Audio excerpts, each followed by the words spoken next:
Bien, buenas noches, que el Señor les bendiga a todos.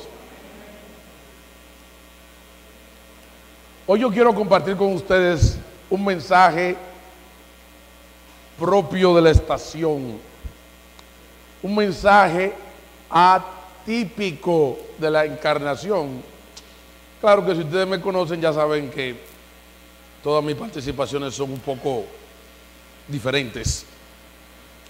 De nuevo, siempre nos sentimos honrados y distinguidos de la apertura que tenemos con ustedes. Los hermanos les saludan, mi familia y yo siempre nos gozamos cuando venimos y esperamos que este tiempo sea de mucha reflexión para todos. Como cosa muy rara, tengo un título para este tema, se llama Fuego Amistoso. ¿Qué significa fuego amistoso? En el mundo de la milicia, de la guerra, existen dos grandes peligros. Una es el enemigo que te está atacando, pero también hay un peligro latente dentro del mismo ejército o dentro de los aliados, que es cuando de manera accidental los soldados se hieren unos a otros.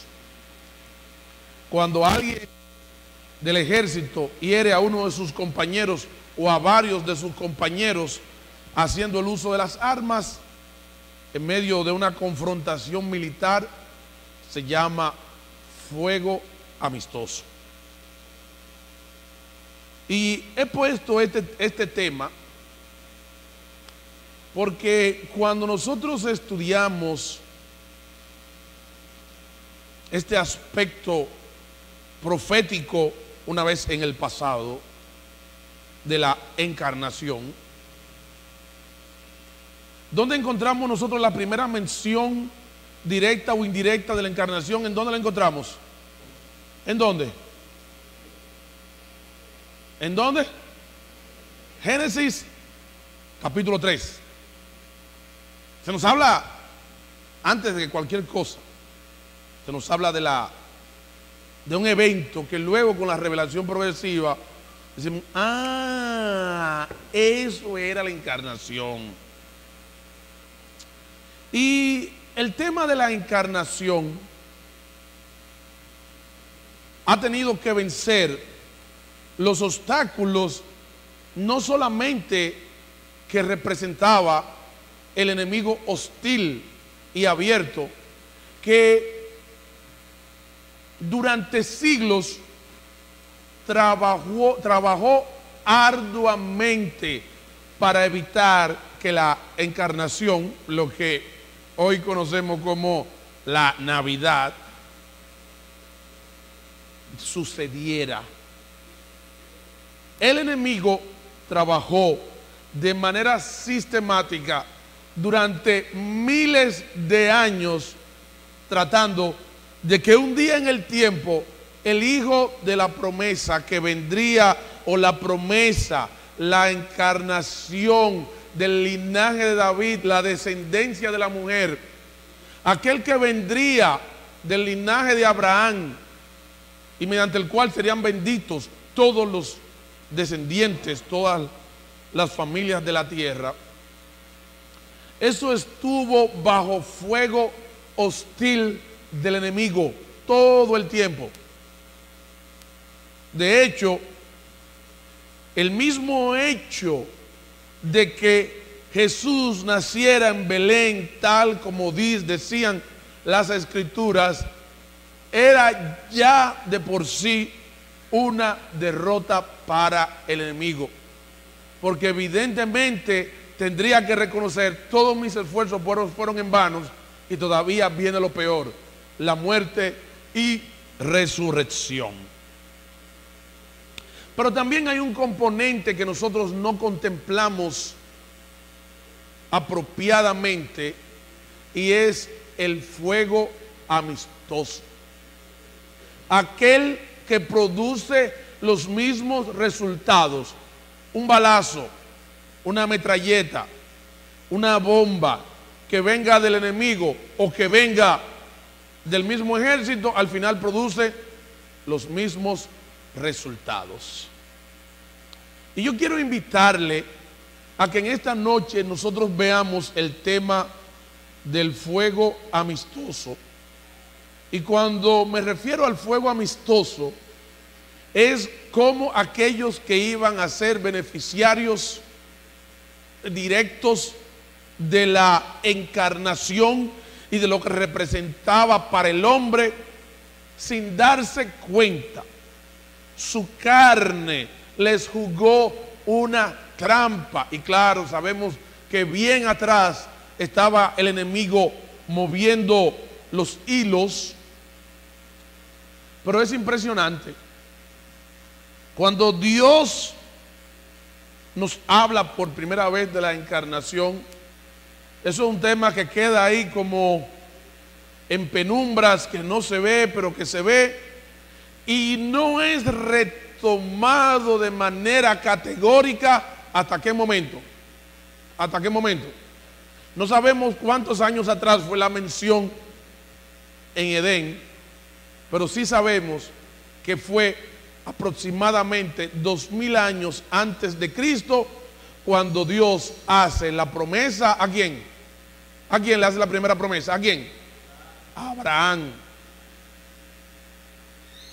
Y en ti serán benditas todas las naciones de la tierra. Y es muy importante, porque de ahí en adelante vamos a poder trazar al hombre haciendo o causando o disparando fuego amistoso, que independientemente de la intención o no, da el mismo resultado. La encarnación estuvo bajo amenaza directa del enemigo y estuvo en amenaza indirecta de los amigos, incluyendo todos los patriarcas. Y yo quiero que en esta noche nosotros veamos cómo Dios se sobrepone a todo tipo de obstáculo, aún a pesar de la incapacidad y del pecado del hombre. Y vamos a ver a Abraham, vamos a ver a Isaac, vamos a ver a Jacob y vamos a ver a Judá. De hecho, posiblemente estemos viendo esta noche uno de los pasajes menos predicados a lo largo de la historia del pueblo de Dios. Pero antes vamos a orar. Señor, ¿quién es capaz o suficiente para exponer tu palabra? ¿Y quién puede mantenerse en pie delante de ti y tu revelación? Pero por causa de tu voluntad y de tus misterios, tú has elegido que sean hombres y no ángeles lo que comuniquen tu verdad. Y en esta noche, Señor, nosotros venimos delante de ti y te pedimos que tú seas misericordioso una vez más y tú derrames tu mensaje a pesar de las limitaciones y pecados de tu siervo. Te pedimos, Señor, que tú obres poderosamente y que todos podamos salir maravillados de lo grandioso de tu poder y de tu misericordia. Te pedimos, Padre, que tu nombre sea glorificado y que nosotros veamos, Señor, este misterio de la encarnación no como la oportunidad para los bombillitos, las lucecitas, y participar de mitos y leyendas y fábulas que carecen de todo mérito, y que nos concentremos en tiempos como estos de predicar el evangelio de tu poderoso Hijo. Te pedimos, Padre, que tú produzcas una gran convicción en todos nosotros mediante el ministerio de tu palabra. En el nombre de Jesús. Amén. Cuando nosotros empezamos a estudiar la revelación que nos ha sido dada desde Génesis y posteriormente pasando no solamente por el periodo de Moisés que nos narra Moisés, sino cuando vamos a los libros históricos también y viendo toda la descendencia de David, no fueron pocas las veces que la encarnación se vio pendiendo de un hilo. ¿Por qué? Algo muy sencillo. Cuando vemos la historia de la fe, tenemos que remitirnos al padre de la fe. ¿A quién? Abraham. Pero Abraham era un hombre como imperfecto. Abraham era un hombre débil, que no sabemos por qué razón, solo sabemos que lo hizo, y que de allá para acá todos estamos pagando las consecuencias. Dios le dijo que haría de él una nación grande. Pero de él y quién, de él y quién, y Sara, su mujer, que era ¿qué? Estéril. Por alguna razón del tipo pragmático, la mujer le dijo al marido: pero mira, lo que vamos a hacer, ya tú sabes que yo estoy mayorcita, yo tengo ciertas situaciones, lo que vamos a hacer, que de manera práctica, vamos, y eso fue en pocas palabras lo que propuso Sara, vamos a cruzarte con la esclava, y lo que salga del esclavo, entonces que es hijo mío y yo lo crío. ¿Qué estaba en juego ahí? ¿Qué estaba en juego automáticamente? ¿El qué? La descendencia que vendría a través de la promesa. Y ya sabemos las consecuencias que esto tuvo. Luego vemos a Isaac, que en el momento que van a nacer los famosos gemelos, Esaúito y Jacobito, ¿qué dice la profecía? Y el mayor servirá. Pero Isaac era ¿qué? Comelón, y le gustaba ¿qué? La casa de su hijo. ¿Y qué dijo de su hijo mayor? ¿Y qué dijo? Déjame bendecir a mi hijo mayor. ¿Y saben qué? ¿Quién puso en juego la descendencia, la promesa y todo lo que Dios había establecido uniéndose a mujeres paganas? ¿Quién? Esaú. Y de hecho, una de las amenazas más recurrentes cuando vemos la historia de la genealogía de Jesús y la descendencia de Abraham es cuando el hombre trata de establecer su propia justicia o lograr lo que quiere a través de métodos propios. ¿Y saben lo que tuvo esto como consecuencia? Que cuando Esaú se dio cuenta del tumbe que le habían dado nada más y nada menos que quién, que su mamá y su hermanito, dijo: no te preocupes, cuando papá se muera, entonces ¿qué yo voy a hacer con Jacob? A través de quién vendría la promesa, ¿qué yo voy a hacer? Lo voy a matar. Y ahí tuvo en juego de nuevo ¿qué? La encarnación. Cuando llegamos entonces al tiempo de Jacob, y le quiero pedir que pongan mucha atención a esto que les voy a decir ahora. Dios tenía una mujer para Jacob. ¿Cómo se llamaba? ¿Cómo se llamaba? Lea. Lea. Lea. Raquel nada más portaba ¿qué? Un cuerpecito. Pero había mucho problema en esa cabecita. ¿Y por qué decimos que Lea era la mujer que Dios tenía para Jacob? ¿Por qué lo decimos? Porque a través de Lea vino ¿quién? Judá. Y nada que tenga que ver con la genealogía de Jesús es accidental. De manera que eso estaba clarito, que era por ahí que venía el batazo. Dios utiliza a Labán de una forma incomprensible para nosotros, y para ayudar a que el hombre no meta la pata, ¿qué hace Labán? Le hace un cambio de mano y le da una hija por la otra. Y el tipo, tú sabes, estaba enloquecido con su mujer bonita, Hizo como estos perros que le tiran algo, lo aparan en el aire y después averiguan si se come. Al otro día fue que él dijo, pero esta no es fulana. Él ni pensó, ni preguntó, ni habló, ni dijo, vamos a darle para allá. Y volvió otra vez dijo, no, es la otra que yo quiero. Él ni siquiera pensó por un momentito. Es decir, que si hubiera sido por Jacob, tampoco se da ¿el qué? La descendencia. Porque él estaba en quién?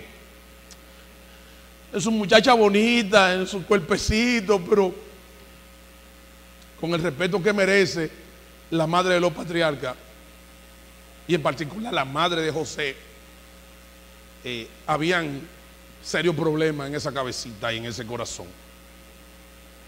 Bueno, pero la historia sigue. Vemos que Abraham atentó contra la descendencia, vemos que Isaac atentó contra la descendencia, vemos que Jacob atentó contra la descendencia. Vamos a ver ahora a quién atentando contra la descendencia. ¿A quién? Vamos a ver a Judá.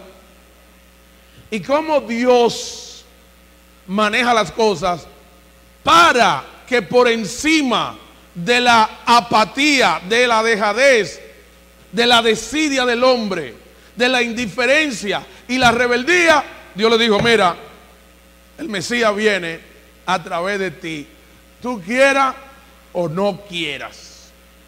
Y gloria a Dios por su firmeza, por su decisión y por actuar aún a pesar de las limitaciones y obstáculos que nosotros los hijos de Él ponemos para hacer su voluntad. Qué bueno que Dios nos usa aún a pesar de ¿quién? De nosotros mismos. Porque si tú te pones a pensarlo, oye, después que Dios tiene su plan tan bonito que lo lleva a cabo y dice, tráiganme a Abraham. Abraham, mira, esto es lo que hay contigo, de ti yo voy a hacer una nación grande. ¿Qué hace Abraham? ¡Pum! Mete la pata. ¿Qué hace Isaac? ¡Pum! Mete la pata. ¿Qué hace Jacob? Mete la pata. Cualquiera dice, ¿qué encarnación de encarnación? Voy a dejar al hombre que sembró a mí. Total, yo lo que quería era ayudarlo. Pero gloria a Dios, que Él no es hombre para que mienta, ni hijo de hombre para que se arrepienta. Él dijo, ¿y qué? Y hará. Y Él dijo que venía, ¿a través de quién? De Abraham. ¿A través de quién? De Isaac. Que vendría también de quién? De Jacob. E iba a venir a través de Judá. Judá quisiera o no quisiera. Nosotros vamos a ver un pasaje complicado en esta noche. Y como esta es mi última predicación en este año, yo me puedo extender hasta donde quiera, ¿verdad, varón?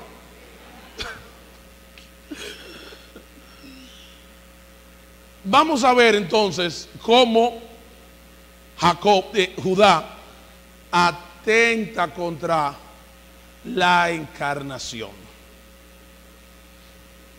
En ningún momento nada que tenga que ver con la genealogía de Jesús es accidental o circunstancial.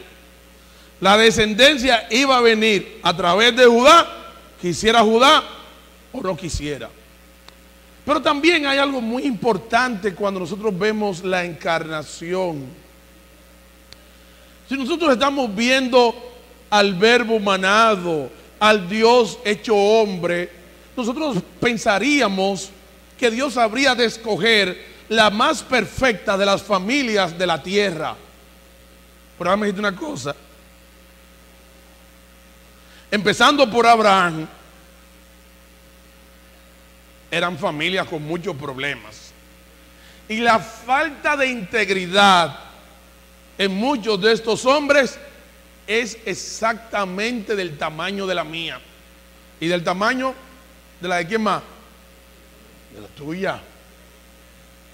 Es bueno que veamos no solamente el pecado de estos hombres, sino la misericordia de Dios a través de estos hombres y de estas mujeres.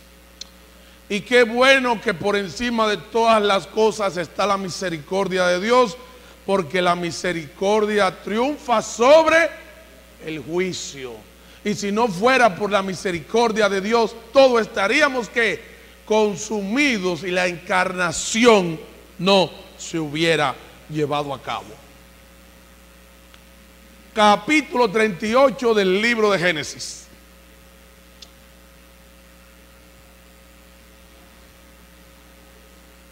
Es un pasaje casi pornográfico. Pero es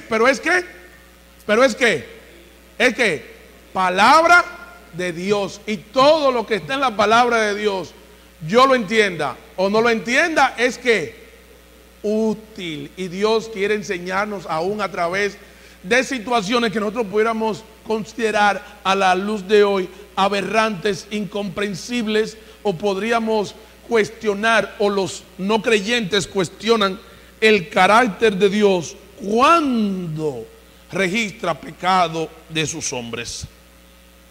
Capítulo 38, versículo 1.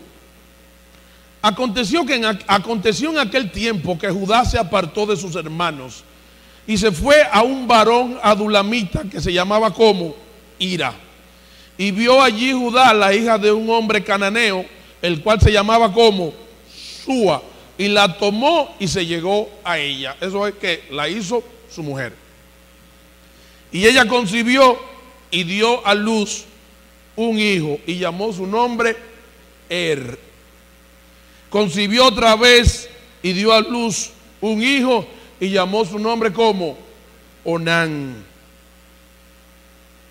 Y volvió a concebir y dio a luz un hijo y llamó su nombre como Selah.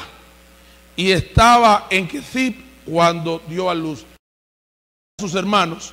Y Judá engendró, ¿ay? ¿De quién? ¿De quién? De Tamar. Pero esa no es la nuera de él, sí. Y Fares, a Fares y Sara, Fares a Esrón, y por ahí sigue la historia. ¿Qué es lo sorprendente de este pasaje? ¿Qué es lo sorprendente? Que cada uno de los participantes de esta historia ha puesto en riesgo la encarnación. De hecho, aparentemente Judá prefería que Selah se quedara solo o esperar a que Tamar se muriera, pero él dice: no, pero yo no le voy a tirar a mi hijo, no le voy a chubar a esta mujer para que me lo mate como me mató los otros dos, porque pensaba que la del problema era ¿quién? Tamar. En vez de ver el problema que había en el corazón de sus hijos y en el corazón de quién más, y en el propio corazón de él. Una historia poco bonita para formar parte de la genealogía de Jesús. Pero ¿cómo podía Jesús tomar la naturaleza humana si en todo no era semejante a sus hermanos? ¿Cómo podría Jesús comprendernos nuestras debilidades si Él, pongan atención para que no quiero que me tiren piedra luego, aunque sin conocer pecado, no viniera de una línea de hombres pecadores? Pero detalle muy interesante. ¿De quién era descendiente Jesús? ¿De quién? De la mujer, no del hombre. Y claro, los teólogos llaman a este nuevo ser teántrico, un ser nuevo, único, el Dios hombre, que tiene la naturaleza del hombre, que tiene la naturaleza divina, que es humano pero que no tiene, que no es pecador, y un sinnúmero de cosas más muy complejas para este momento y para un servidor.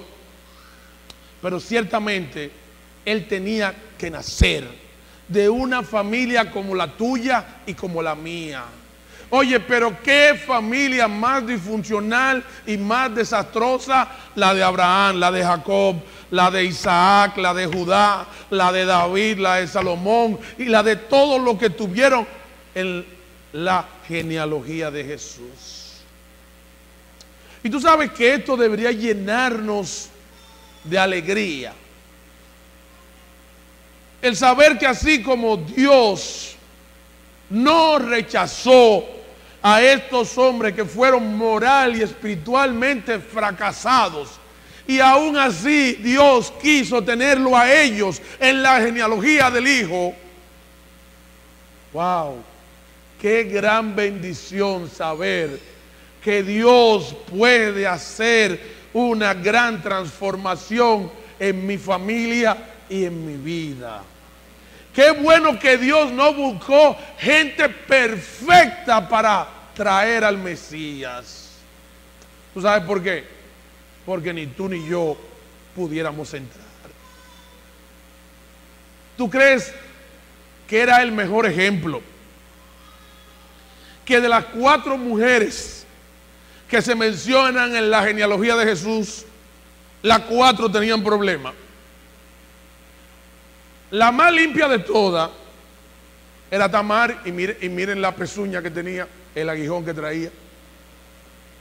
Porque ¿qué ustedes me dicen de Rahab? ¿Cómo le llama? Que todavía en Mateo 1, o aquí más adelante, no en Mateo 1, pero se nos menciona más adelante, se nos menciona que a Rahab como ramera, y ciertamente el mundo no olvida, pero Dios perdona y transforma. ¿Quién es otra muchachita, otro angelito que trae? Besabé, la mamá de quién? De Salomón. Esa es una mujer fatal. Y ya ustedes saben de Ruth la Moabita, que ellos estaban impedidos de pertenecer a la congregación, los moabitas de por sí. Pero ¿saben algo? Qué bueno que Dios no se detuvo en las bajezas de sus siervos. Qué bueno que Jesús, que el Señor llevó a cabo la encarnación a través del hombre y aún a pesar de ¿quién? Del hombre. Qué maravilloso es saber que independientemente de lo defectuosa que sea nuestra familia, que sea nuestra propia vida. Y yo les voy a decir algo. Cuando nosotros leemos historias como estas en la Biblia y de muchas otras que hay, de seguro que si no viene a nosotros la memoria de nuestros pecados pasados, fácilmente podemos identificar a una de estas mujeres como parientas de nosotros. Pueden ser hermanas, tías, madres y demás familiares. Y los hombres con nuestra falta de integridad, con nuestra mentira, con nuestra violencia, con nuestra dualidad de vida, que tenemos el corazón para con Dios en una cosa, pero que se nos importa arrancarle la cabeza a un justo por otro lado.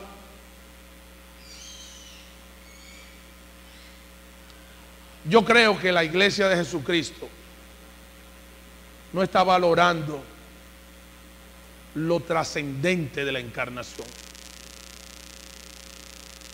Y me entristece que cada día más los símbolos ajenos a la encarnación, un hecho verídico, sorprendente, maravilloso, en la cual Dios se hace hombre. Entonces precisamente donde nosotros debemos defender y predicar y luchar por la historicidad y la genuinidad del mensaje de la encarnación tal como nos está dado en las Escrituras. Ay, papá, en las reuniones de la iglesia encontramos muchos Santa Claus, gente con gorrito, olvidando que lo que está en juego es mucho más que un momento bonito o chévere. Y yo no tengo problemas con que celebremos el folclore, ¿ok? Y las festividades propias de cualquier época del año, pero que tomemos elementos como estos para mezclarlos con el hecho trascendente, sin igual, poderoso de la encarnación, en el cual hay tanto envuelto, donde Dios, mediante el que Jesucristo fuera engendrado del Espíritu Santo, Dios vence tanto pecado y tanto fracaso del hombre y permite y abre la puerta para que seamos salvos. Para mí eso es incomprensible. Es incomprensible para mí que aquello que tuvo tantos obstáculos, que aquello que hasta los patriarcas fracasaron y no vieron lo que habían en juego, nosotros, viendo ya la historia completa, seamos más ciegos que ellos. A ellos les luce por cuanto no tenían conocimiento del futuro. A nosotros no nos luce por cuanto tenemos conocimiento de qué, del pasado.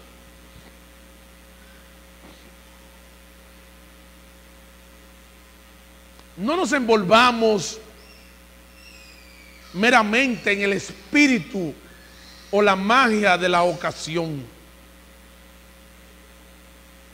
Prediquemos con firmeza la obra maravillosa de Jesucristo, del Verbo encarnado. Esto es más que canciones bonitas. Esto es más que melodías tradicionales. Estamos hablando que lo que nosotros celebramos como encarnación es el inicio del fin de la destrucción de quien tiene en su mano el imperio de la muerte. La encarnación es el punto donde comienza a coger forma definitiva aquello que fue dicho en Edén cuando nuestros primeros padres cayeron. Fue aquello que los profetas desearon ver y no comprendieron, y que los ángeles anhelaban y se preguntaban: ¿cómo es que Dios va a hacer estas cosas? Qué hecho tan maravilloso de la encarnación. Qué gran bendición que Dios no se fije, no se detenga, no se entretenga en mis fracasos y tropiezos y en mis vergüenzas. La encarnación es el mensaje oportuno para los que en su casa y en su familia y en su vida propia están metidos en el mundo de las drogas. Para los que tienen prostitutas en su familia, ¿saben cuál es un gran mensaje? La encarnación, porque Jesucristo salvó ¿a quién? ¿A quién? A una prostituta. Aún frente al hecho grosero del cual fuimos informados en esta semana, hasta para ese Dios tiene un buen mensaje, porque Dios perdonó a un asesino como ¿quién? ¿Como quién? Como David. A una mujer adúltera como Betsabé. A una extranjera como Ruth. A una viva que sabía demasiado como Tamar. A un falto de integridad como Judá, charlatán.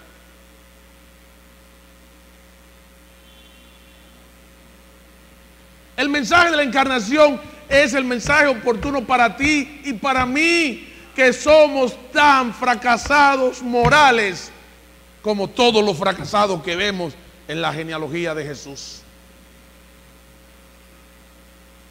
Miren, la encarnación es algo de tal trascendencia, y simplemente para terminar, menciono algunos casos.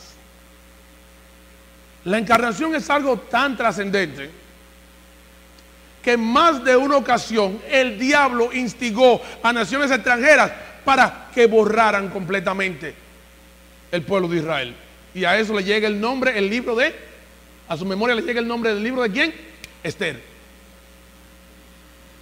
Cuando Satanás no pudo detener no solo la encarnación, sino el nacimiento, a través de Herodes se valió ¿para qué? Para ordenar una matanza masiva de todos los niños de 2 años para abajo. Señores, es demasiado lo que hay en juego con la encarnación. Prediquemos a Jesucristo no como el famoso espíritu de la Navidad. Prediquémoslo como el Salvador que se hizo hombre para poder salvar a su pueblo. Lo que la gente necesita no es el espíritu de la Navidad. La gente lo que necesita es ¿qué? Un Salvador. Si la gente necesitara el espíritu de la Navidad, Dios lo hubiera mandado a Santa Claus.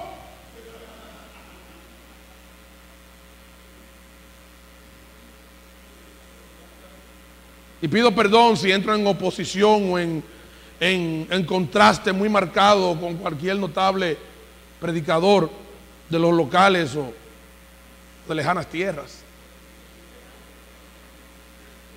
Nosotros necesitamos predicar ¿a quién? A Jesucristo.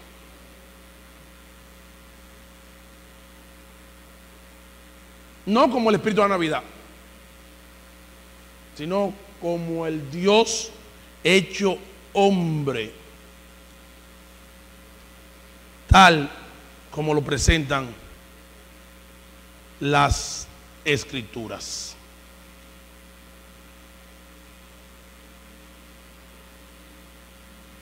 Como dice Pablo, este debiera ser nuestro mensaje. 1 Timoteo 4:16. E indiscutiblemente grande es que, ¿cómo se le llama? Grande es que el misterio de la piedad. ¿Y cómo empieza? ¿Cómo empieza? Dios fue que manifestado en carne, justificado en el Espíritu, visto de los ángeles, predicado a los gentiles, creído en el mundo, recibido arriba en gloria. Que esta sea nuestra predicación. No mezclemos la encarnación con ningún elemento espurio. Tampoco hagamos el mensaje clasista o exclusivista para con los hombres de buena voluntad. Es para con los hombres buena voluntad. Dios vino a salvar a los pecadores, de los cuales yo soy el primero. Precisamente por lo descompuesta que está nuestra sociedad, por lo fracasada que está República Dominicana, necesita que prediquemos el mensaje de la encarnación. Dios fue manifestado en carne. La encarnación es el mensaje a la medida para un pecador como tú y como yo. No hay uno en la Biblia que haya cometido un pecado el cual no haya sido cubierto mediante la encarnación, la muerte y resurrección de Jesucristo. Que el Señor le bendiga. No me quiero despedir con como Santa Claus, sino que el Señor impacte nuestra tierra, sane nuestro país y las personas vengan a salvación. Que el Señor les bendiga. Padre, te damos gracias por tu palabra, que ella obre de manera abundante y poderosa en la vida de los que la escuchamos y la leemos. En el nombre de Jesús, amén.